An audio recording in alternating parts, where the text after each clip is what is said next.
সুলাইমান আলাইহিস সালাতু ওয়াস সালাম তামাম জাহানের রাজত্ব করেন। বা সুলাইমান দাদে মুলকু সারওয়ারি সুদমাত আয়েশা তামাজ দাওয়া পড়ি আল্লাহ পাক সুলাইমান আলাইহিস সালাতু ওয়াস সালামকে এমন রাজত্ব দিয়েছেন যে সুলাইমানের কথা জিনেরা শুনতো, বাতাস শুনতো, পক্ষী পাখি সবগুলো সুলাইমান আলাইহিস সালাতু ওয়াস সালামের কথা শুনতো। এই সুলাইমান আলাইহিস সালাতু ওয়াস সালাম একদিন শাহী তখ্ত দিয়া আকাশের উপর দিয়ে উড়া যায়। আল্লাহর নবী সুলাইমান দেখে সমুদ্র এবার পার হবেন, তামাম সমুদ্র পার হইতে গিয়ে দেখেন সমুদ্রের মাঝখানে সমস্ত পানিগুলো চুপচাপ নড়তেছে, কিন্তু একটা জায়গার মধ্যে কেমন যেন পানিগুলো বেশি নাড়াচড়া করে। পানিগুলো বেশি নাড়াচড়া করতেছেন। সুলাইমান নবী দেখে আশ্চর্য হয়ে গেল। সুলাইমান নবীর জিন ছিল, জিনের মাধ্যমে উনি সব কাজ করাইতেন। উনি জিনকে বললেন, যাও গিয়া দেখো তো এখানে কি আছে। সবগুলো সমুদ্রের পানি ঠান্ডা, কিন্তু এই জায়গাতে পানিগুলো নাড়াচড়া করে, কারণটা কি? তুমি যাও। জিন পানির তলে ডুব দিয়া গিয়া দেখেন ওইখানে একটা গম্বুজের মতো সাদা, দগদগে সাদা।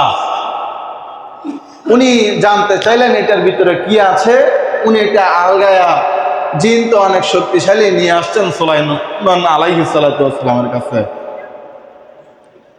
সুলাইমান আলাইহিস সালাতু ওয়াস সালাম আল্লাহকে ডাকিয়া বলেন, মালিক ও আল্লাহ, জানতে বড় ইচ্ছে হয় এই গম্বুজের মধ্যে কি আছে। আল্লাহ, আপনার কুদরতটা একটু জাহির করেন। আল্লাহর নবী সুলাইমান দোয়া করতে না করতেই এই সাদা গম্বুজের দরজাগুলো খুলে গেল।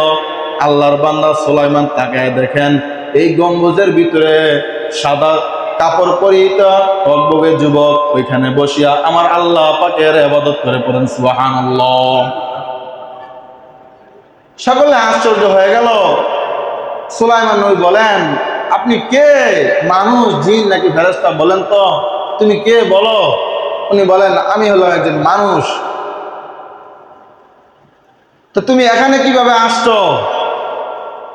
উনি বলেন, এখানে আমি আসছি আমার মা বাবার দোয়ার বদলতে। পড়েন সুবহানাল্লাহ। তো কিভাবে আসলা? কোথায় থেকে তোমার খোরাকি? কোথায় তুমি পানি পাও? বলে, যখন আমার ক্ষুধা হয়, আমার যখন ক্ষুধা মনে হইল আমার কাছে ক্ষুধা হয়, তখন আল্লাহ পাক এই ঘরের কোণার মধ্যে একটা গাছ উঠায়। এই গাছের মধ্যে আল্লাহ পাক এমন সুন্দর ফল দেয়, এই ফল খায়। আর যখন পানির তৃষ্ণা তো লাগে, এই সাদা গম্বুজ ফাটিয়ে এমন একটা পানি বের হয়, এই পানি বরফের চাইতো ঠান্ডা, মধুর চাইতো মিষ্টি। আমার আল্লাহ পাক আমাকে এই পানি এখানে ব্যবস্থা করে দিন। সুবহানাল্লাহ। তো বলে, কিভাবে আসলা? বলে, আমার মা আমার বাবা দুনিয়াতে উভয়জনই ছিল। বাবা বৃদ্ধ হয়ে মারা যায়, আর মা কেবলমাত্র দুনিয়াতে ছিল। তা আমি মা যখন মায়ের সেবা যত্ন করতে লাগলাম, হঠাৎ একদিন দেখি মা অসুস্থ হয়ে গেছে, আর চলতে পারে না। মা যখন চলতে পারে না, মায়ের জরুরত পুরা করার জন্য এখানে সেখানে আমার কাঁধে করিয়া মাকে আমি এখানে সেখানে নিয়ে যাইতাম। মা আমার প্রতি খুশি হইয়া বলল, আল্লাহ, আমার এই সন্তানকে এমন জায়গায় ইবাদত করার তৌফিক দিও, এমন জায়গা থেকে রিজিকের ব্যবস্থা করে দিও যেখানে আল্লাহ কোনোদিন কোনো মানুষ থাকে নাই। এটা আসমানও হবে না, এটা জমিনও হবে না। আল্লাহ পাক আমার মায়ের বদৌলতে, দোয়ার বদৌলতে, আসমানও না, জমিনও না, পানির ভিতরে আল্লাহ পাক আমাকে বসবাসের স্থান দিয়েছেন। পড়েন সুবহানাল্লাহ। অতএব আমরা যারা আছি, সন্তান যারা আছি, সাধ্য অনুযায়ী যথা সম্ভব পিতামাতার সাথে সদাচরণ করা। বাবা মা বৃদ্ধ হলে অনেক কিছু দাবি দাবা করে, স্বাভাবিক। যদি সাধ্যে হয় তাহলে পুরা করা, না হলে তাদের কথাগুলো এরকমভাবে মনোযোগ দিয়ে শোনা, সাধ্য অনুযায়ী পুরা করা, না হয় তাদেরকে সুন্দর আচরণ দিয়ে বোঝানো। কিন্তু আল্লাহ বলেছেন, ওয়ালা তানহার হুমা, মা বাবাকে কি দেওয়া যাবে না? ধমক দেওয়া যাবে না।